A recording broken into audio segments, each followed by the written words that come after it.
Deus abençoe o seu dia. Bem-vindos a mais um devocional. Chegamos ao capítulo 48 de Gênesis.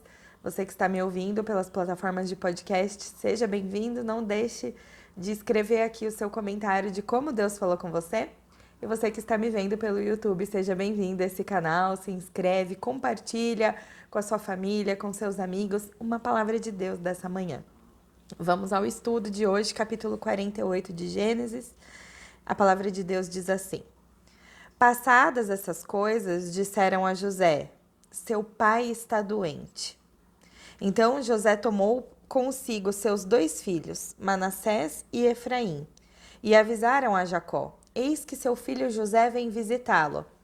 Israel, que é Jacó, fez um esforço e se sentou na cama. Então Jacó disse a José: O Deus Todo-Poderoso me apareceu na cidade de Luz, na terra de Canaã, e me abençoou e me disse: Eis que eu o farei fecundo e o multiplicarei. De você farei uma multidão de povos, e a sua descendência darei essa terra como propriedade perpétua. E agora, os seus 2 filhos, que lhe nasceram na terra do Egito, antes que eu viesse para junto de você aqui, são meus. Efraim e Manassés serão meus, assim como Ruben e Simeão são meus. Mas os filhos que você gerar depois deles serão seus, segundo o nome de um de seus irmãos serão chamados na sua herança. Quando eu vinha de Padã, para minha tristeza, morreu Raquel, na terra de Canaã, no caminho, a pouca distância de Efratá. Eu a sepultei ali, no caminho de Efratá, que é Belém. Quando Israel viu os filhos de José, perguntou: Quem são estes? E José, a seu pai, respondeu: São meus filhos, que Deus me deu aqui. Israel disse: Traga-os para perto de mim, para que eu possa os abençoar. Os olhos de Jacó já estavam fracos por causa da velhice, de modo que não podia ver bem.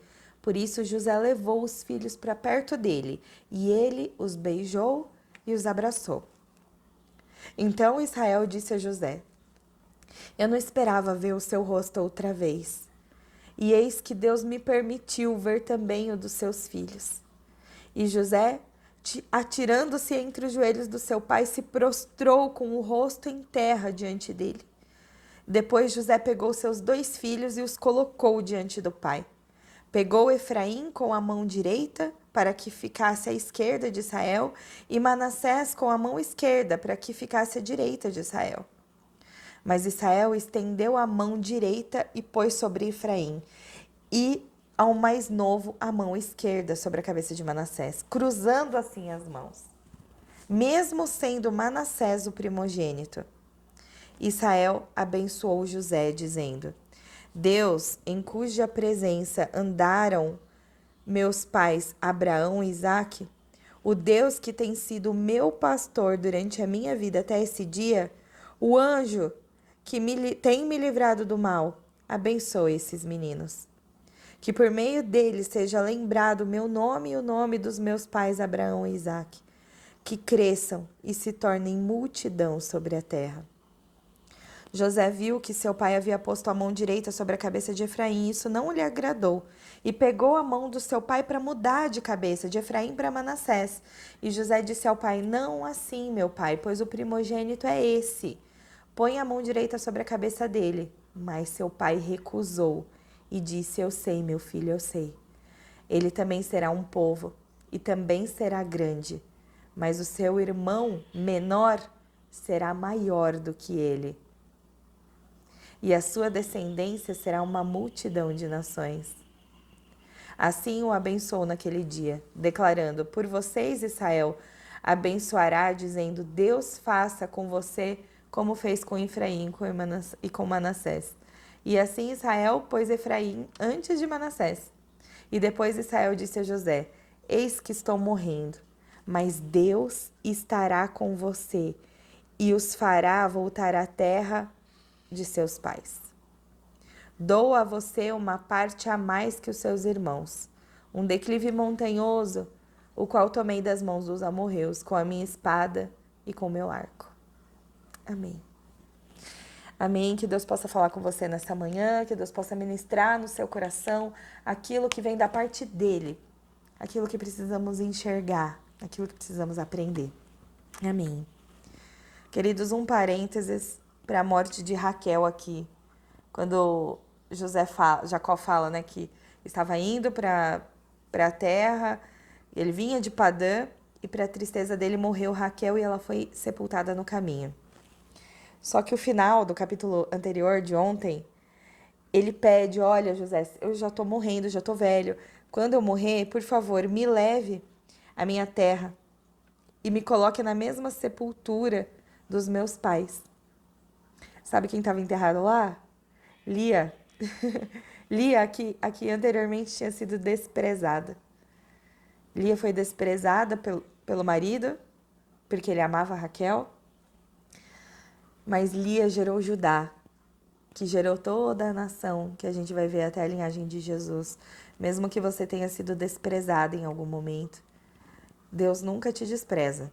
Ele faz você estar sepultada no lugar bom que Ele escolheu e não pelo meio do caminho, né?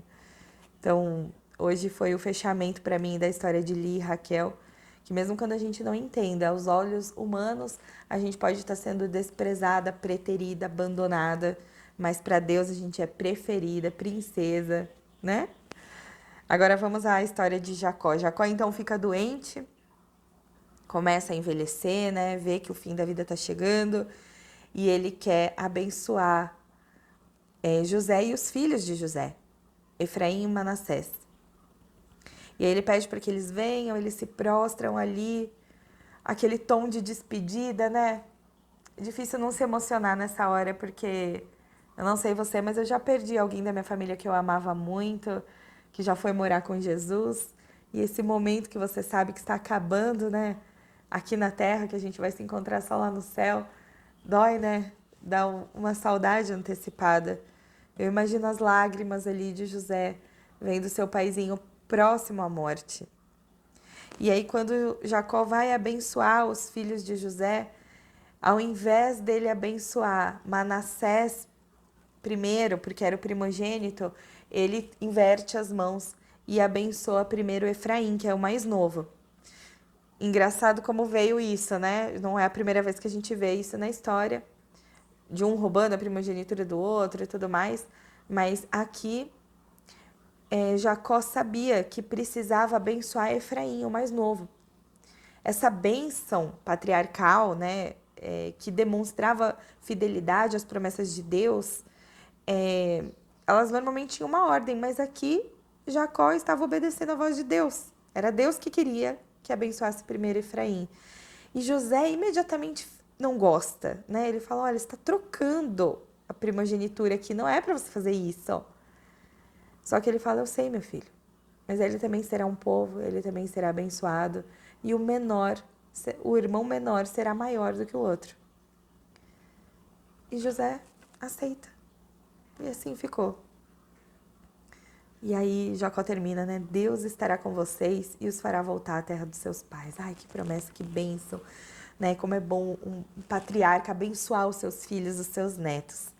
E aí a gente chega em algumas lições desse capítulo, né? Primeiro, José tendo aquela humildade, né? Se lançando aos pés do pai, se colocando com a cabeça na terra. Pensa, José era o governador, era o dono ali de tudo, ele tinha feito aquela terra não morrer de fome, tinha conquistado várias e várias terras. E ali naquele momento ele se coloca no lugar de filho, humilde, e se prostra aos pés do pai para aquela despedida, um sinal de submissão e respeito enormes. E hoje eu também te convido, se lance aos pés do seu pai, se submeta aos pés de Deus, deixa o orgulho para trás, deixa as coisas que você não entende para trás e se lance aos pés de Jesus. E aí me chamou a atenção 3 lições nessa manhã. A primeira é você aceitar a decisão de Deus. José aqui viu o pai, né, abençoando o filho mais novo, não gostou, mas aceitou. O quanto que você tem aceitado aquilo que Deus coloca na sua vida. O segundo é que às vezes vai acontecer situações completamente contrárias à sua expectativa, como aconteceu aqui com José. José levou os filhos, crendo que ele ia abençoar o primogênito, e aconteceu exatamente o contrário. Eu já falei isso aqui, né? Muitas vezes eu peço algo para Deus e acontece exatamente o oposto. Eu falo, obrigada, Deus, porque provavelmente aquilo que eu pedi ia me levar para um caminho péssimo. Às vezes, as situações contrárias à nossa expectativa é a que nos levam para o melhor lugar. Mas como você se comporta quando acontece algo completamente diferente? Você se prostra? Você não quer fazer? Você bate o pé? Você faz bico? Ou você aceita que a vontade de Deus ela é boa, perfeita e agradável e é muito melhor que a tua vontade? E a terceira é: que palavras você tem dito para sua família? Que palavras você tem declarado na sua casa para os seus filhos, para os seus parentes? Você tem declarado bênçãos de geração em geração, como ele fez aqui? Sabe, você ora dentro da sua casa, você impõe a mão sobre a sua casa, você consagra a sua casa para Deus. Você impõe as mãos sobre o seu marido, você ora para ele, para o dia dele, para ser uma bênção, para ele ser boca de Jesus. Você ora pela sua esposa, para ela ser uma bênção, para ela se sentir amada, segura. Você declara a palavra de bênção sobre os seus filhos. Todos os dias você chama eles de manhã e fala: filho, você é uma bênção. Filho, você vai prosperar. Eu te autorizo a enriquecer, a ser um homem do reino, a dar frutos para o reino. Eu declaro coisas boas, lindas, grandiosas da parte de Deus para você. Sabe, nós somos abençoadores da nossa família. Porque eu acho que é isso que Deus tem o desejo. Deus é o maior interessado em ver cumprido em nossas vidas os planos dele. Os pensamentos dele ocupem os nossos pensamentos, e os pensamentos dele são pensamentos de paz e não de mal. Que a sua boca possa ser canal de bênçãos para a sua vida, sua casa e a sua família. E eu quero orar por você. Deus, obrigada, Senhor. Obrigada por esse dia, obrigada por essa oportunidade de estar na sua presença. Obrigada por falar conosco nessa manhã. Eu te louvo, te agradeço, te engrandeço. O Senhor é rei. O Senhor é o Senhor dos exércitos, o justo juiz, o médico dos médicos. Deus, o meu pedido nessa manhã é que o Senhor guarde cada um que está ouvindo esse áudio, cure toda a paternidade, toda dor, toda insegurança, toda carência, toda esterilidade. Vem com a tua cura nessa manhã, nos mostrando que o Senhor tem bênçãos para nos entregar, mas muitas vezes nós não sabemos agir quando as situações são contrárias à nossa expectativa. Nos ensine, Pai, a aceitar os seus caminhos, as tuas vontades. E nós abrimos mão das nossas vontades e queremos sentir um desejo ardente no coração, no nosso coração, sobre aquilo que é teu, é da tua parte. Pai, nos capacita para que nossa boca seja a boca de bênção sobre a nossa casa e a nossa família. Que sejamos abençoadores, Senhor. Pai, que a nossa fé seja cada vez maior e que nosso amor por Ti seja cada vez maior. Nós declaramos, Senhor, que o Senhor é o nosso pastor e de nada nós temos falta. E nós acessamos essa promessa que o Senhor colocou aqui, que o Senhor estará conosco todos os dias até o fim dos tempos.